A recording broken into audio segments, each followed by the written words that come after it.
Nama saya Fatimah, umur saya 48 tahun. Alamat alamat saya Dusun Delima, Kampung Baru, Kecamatan Meraksa. Dulu saya penerima PKH tahun 2014. 112.000 saya menerima per tahap.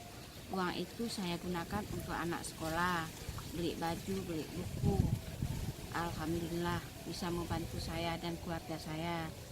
Sekarang tahun 2019 sudah naik 2 kali lipat.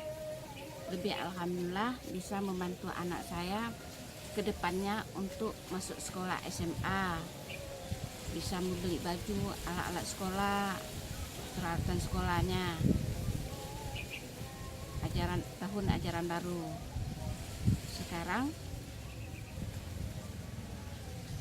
terima kasih Pak Jokowi, terima kasih Pak Presiden.